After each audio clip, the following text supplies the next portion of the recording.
Over the years, a number of decks have risen to the brink of meta compatibility, taking top cut after top cut, demonstrating the prowess of that individual build or archetype. Between these decks, a number of them have managed to stay relevant over the course of Yu-Gi-Oh! History due to a lack of bandless manipulation on Konami's part, general resilience, or a combination of the two. Decks like Burning Abyss and Shaddoll come to mind immediately when I discuss anything like this. Two decks that on release managed to take the metagame by storm and stay relevant and powerful strategies to this day. The story of Blackwing's stay in the competitive Yu-Gi-Oh! Metagame is unfortunately not a similar story to that of Burning Abyss and Shaddoll.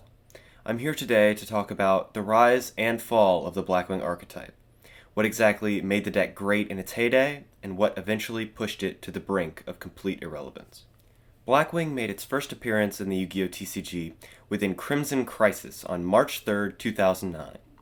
And though at this time the archetype only contained a few cards, the deck's potential was clearly immediately recognized. Though only Bora, Sirocco, Gale, and Armor Master alongside Black Whirlwind had been released at the time of SJC Anaheim in April of 2009, players were already using this strategy. Using the strategy to the point where, amidst a cluttered metagame full of Gladiator Beast and Lightsworn dominance, Blackwing made Day 2. A deck making Day 2 at such a populated event, while the archetype was barely stable, certainly incomplete, should have certainly raised some eyebrows in the player base. The Blackwing engine by itself really did consist of a multitude of very aggressive, powerful cards, and pairing these strong effects with the fact that the deck was full of dark monsters during the point in Yu-Gi-Oh! History where cards like Dad and Allure were at an all-time power high, and you have a volatile combination bound for competitive relevance, regardless of how complete the archetype was at this point. The prospect of a further supported Blackwing deck becoming a meta threat is more than expected when you take into the consideration all the variables, and come further support, Blackwing did deliver. Enter Raging Battle. Debuting May 12, 2009, this set released exactly what Blackwing fans were holding their breath for. The archetype finally felt complete with the introduction of Armedwing, Blizzard, Shora, and the infamous Collude. These cards were incredibly powerful additions to an already scarily powerful roster of cards, and they really did make a statement as such on the metagame. Now, pair this blatant meta potential with the affordable nature of a deck made up almost completely of commons and rares, alongside the fact that this was a fan favorite anime archetype, and you have a recipe for success and representation similar to that of the modern day Salamangreat craze. United States Yu-Gi-Oh! Nationals in July of 2009 saw 3 of the top 8 deck lists being Blackwing strategies, and entering a metagame that was entirely Lightsworn and Gladiator Beast dominated, and Blackwing completely ate the competition, taking the highest rep in top 8 of any archetype. It was apparent to the player base that the metagame had shifted with the introduction of Raging Battle, and players would need to adapt to this in upcoming events. And the player base did as such, working with Blackwing arduously up to the August SJC as well as World Championship. And the work paid off. Philly Luna piloting Blackwing to take the entirety of SJC Indianapolis, winning over Synchro Cat in the finals, along with Benjamin Tan, taking the entirety of the 2009 World Championships with his Blackwing strategy. Per SJC Indianapolis and Nationals results, Blackwing was obviously a meta threat that, given a ban list, would have to be tempered down. And in September of 2009, Blackwing was hit for the first time on the ban list, seeing Gale the Whirlwind reaching limited status. Looking back, I really can't imagine this was a surprise to the player base. The power potential of a level 3 Dark Tuner that extended and removed was absolutely insane, and the touch was certainly warranted. And even still, it didn't stop the momentum Blackwing had built up, moving towards SJC Orlando. In between SJC Orlando and the ban list, however, more Blackwing support had arrived. Hitting legality on September 1st, 2009, Ancient Prophecy brought Blackwing Vayu, the Emblem of Honor. This piece of support not only gave the deck more access to level 5 synchro monsters when summoning Vayu off of Shura, but it gave the deck an added layer of grind game not present before. Holding Vayu in the grave with a Sirocco or an Armed Wing gave a Blackwing duelist a mass aggro play at any point in the game, and really few things disrupted or removed from the graveyard at this point in the game's history. Another thing certainly worth noting about the addition of Vayu within the deck, this really did give Blackwing players an edge against Royal Oppression, an incredibly powerful and relevant card at the time. Now, if you don't know, Oppression is a very iconic floodgate that basically halts special summoning, for the most part at least. It allows both players to use its effect and negate the special summon of a monster or an effect that would special summon by paying 800 life points. Now, the thing about Vayu is that it doesn't banish for cost, and it isn't once per turn. So, even under Oppression, the special summon effect to provide presence can still be utilized, and the opponent can't really stop you without paying infinite amounts of life points. This gave Blackwing even more of an edge in the metagame than before, and attributed to its upcoming success without a doubt. Now, despite the initial Blackwing hit, this deck absolutely tore up SJC Orlando in late September of 2009. It took both first and second at the event, and Orlando actually did see duelists taking Blackwing in a few different directions in comparison to Indianapolis. Now, due to the introduction of Vayu, some decks now included cards like Burial from a Different Dimension to use the graveyard presence Vayu provided to its maximum potential. The winning list at SJC Orlando actually did main deck 2 copies of Dark Refer in order to fully take advantage of both Vayu alongside immediate access to a card like Plague Spreader Zombie, which enabled more level 6 synchro plays. It's also worth noting that at this point, even though it wasn't a Blackwing card by name, Icarus Attack found itself in most, if not all, Blackwing lists. Icarus was an extremely powerful and flexible trap during this period in the game's history, and the ability to play this card was a reason to play Blackwing before considering anything else, really. Icarus served not only as a blowout in a lot of matchups, but also held a role as perfect spot removal that a lot of other strategies wish they had access to. The next SJC saw less success for Blackwing, but the deck certainly still showed up, holding 2 out of the top 16 spots. Blackwing did certainly start taking the back seat to decks like Zombie and Twilight Sworn decks at this point in history. Funnily enough, Gale had been showing up in a ton of lists that weren't Blackwing around this time. The level 3 Dark Tuner was searchable by Sangan and gave other decks access to extremely powerful Armor Master, along with Gale's very relevant attack decreasing effect.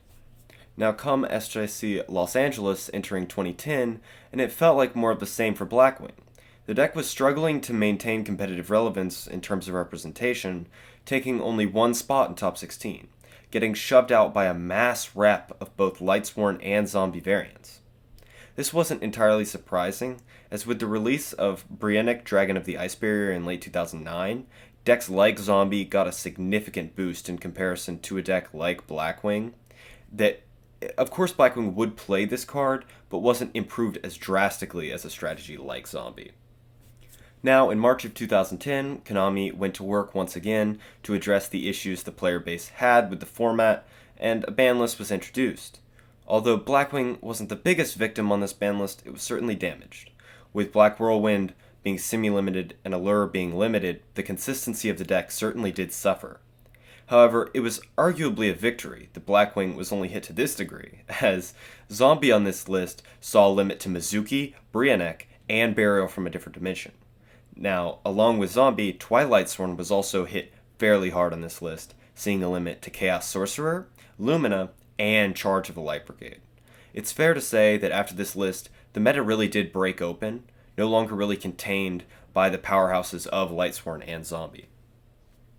Following this ban list came the revered Edison format, a well-known legacy format nowadays, however short-lived it may have been in real time.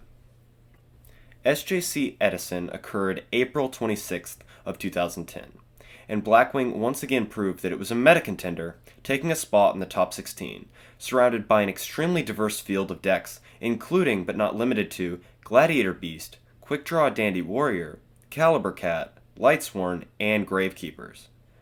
Power creep had nudged out a lot of decks that tried to remain in the competitive scene over the years, but Blackwing continued to show that its time was not yet up. Blackwing, really no matter how small the top representation was still showing up at the biggest events in the Yu-Gi-Oh landscape, really continuously proving its worth again and again, regardless of the hits that Konami was dishing out. Edison format, however, was over as quickly as it started, as the meta shifted significantly with the introduction of the Shining Darkness, and the meta-dominant forces that were Infernity and X-Saber really being introduced to the metagame. Now entering the first YCS in the TCG, with YCS Washington, and the meta shift was incredibly obvious. Blackwing managed to grab a spot in top 32, but for the most part, the powerhouses that were X-Saber and Infernity ran the event. The decks had a speed and power that was unprecedented at this point in the TCG's history, and keeping up, though not impossible, was certainly a challenge for the decks that had previously had a much easier time, Blackwing included. Nationals of 2010 in the United States felt a similar way to Washington. This time, however, Blackwing had 2 spots in the top 32. All in all, though, the field was much less diverse than the previous formats like Edison. X-Saber specifically had a huge representation with this event, taking a massive 17 spots in top 32, proving its absolute overwhelming dominance over the format. Now, in August of 2010, Duelist Revolution released, providing the player base cards like Effect Veiler and Solemn Warning, meta-defining staples that would place a heavier counter on decks like the popular X-Saber and Infernity. However, the ban list would also check them to a degree. Now, entering September of 2010, Konami introduced yet another ban list to alter the format's balance a bit. Now, the most important hit on this list from the lens of a Blackwing player is undoubtedly the limit of Black Whirlwind. This hit honestly felt unnecessary at this point, with other decks like X-Saber so clearly dominating the format and going pretty much untouched on this ban list. It was very clear that Konami was trying to edge the decks that were no longer making them too much money out of the format. Blackwing cards were really not getting them any sales. The deck had been relevant for too long, and they were more than willing to kill the deck for that sin. Now, other relevant hits on this list were things like the banning of Heavy Storm, Rescue Cat, and Substitute, along with the limiting of Infernity Launcher. Now, this list was more or less a check on the metagame rather than a slaughter. Decks were certainly hit here, but very few aside from Cat-centered decks and Frog FTKs were entirely left dead after this list. November 23, 2010 marked YCS Atlanta, in which Blackwing managed to take 6 out of the top 32 spots. The deck had survived. Amidst a field of Gravekeeper and X-Saber, in a world where Blackwing had continued to take hit after hit, the deck had fought back against it all, and managed to maintain its competitive relevance. The introduction of cards like Pot of Duality into the deck to increase consistency, alongside the fact that mass back row removal was, for the most part, gone, allowed Blackwing to play a much longer control trap game, backed with bodies like Shura, protected by Kalutes more often, pairing the lack of fear now to mass back row removal with the brand new traps like Solemn Warning, and the control game of Blackwing had only improved. The deck had lost engine pieces certainly, but the backbone of the deck was still there, and the cards releasing really did complement the deck and the strategy beautifully. Enter March of 2011. Konami was over Blackwing.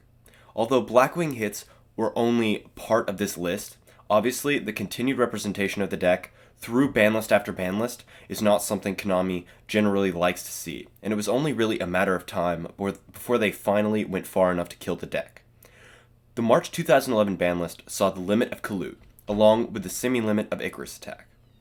At this point, the deck had been through the banlist ringer. Kalut, Gale, Icarus, Allure, and Whirlwind had all been hit in hopes to hurt the deck's consistency enough to push it out of the metagame. Now come April 14th of 2011, and we saw YCS Anaheim. Blackwing miraculously made top 32 at this event, piloted by Ramon Mera, once again proving the absolute resilience of the Blackwing strategy. The deck had survived so much at this point, and still somehow managed to push through and achieve results, however small they really were. Following this came YCS Orlando. This time we saw 2 Blackwing decks in the top 32. More so, I think this proved to the player base that the last top 32 wasn't a fluke, and rather the deck was genuinely still a contender, despite everything that had happened within the metagame. Following this event came YCS Provenance, and once again, Blackwing managed to claim a top 32 spot. Now, after these events, the meta continued to develop around Blackwing, and Blackwing really did continue to maintain status as a rogue option. However, entering September 2011, and Heavy Storm was legalized once again, along with ICARUS Attack returning to 3 copies per deck. This is more or less the last anyone really did see of Blackwing within the metagame. The deck faded into irrelevance for the most part after this, never really reaching the competitive spotlight again, fading into obscurity as most decks do after countless hits on key cards paired with, obviously, the ever-growing amount of power creep. Blackwing was a very good deck for a very long time by Yu-Gi-Oh! Standards, lasting much longer than most decks get to, honestly. However, it had to end sometime, as is the life cycle of a competitive Yu-Gi-Oh! Deck, unfortunately. A deck really can only exist for so long before it either gets power crept or gets hit hard enough that it can be power crept. Konami is a business after all, and continued representation of a deck that is no longer really making the money isn't great for business. Obviously, there are a few rare exceptions to this life cycle, but from my experience and research, that does generally seem to be how it goes. And even though it eventually came to an end, I really do appreciate how much it feels like Blackwing fought back against the cycle, continuously taking the expectations of the player base and subverting them. Now maybe one day Konami will decide to release some incredibly broken Blackwing support that introduces them to the metagame again. But until then, this has been the rise and the fall of Blackwing. I hope you guys enjoyed. Thank you, and goodbye.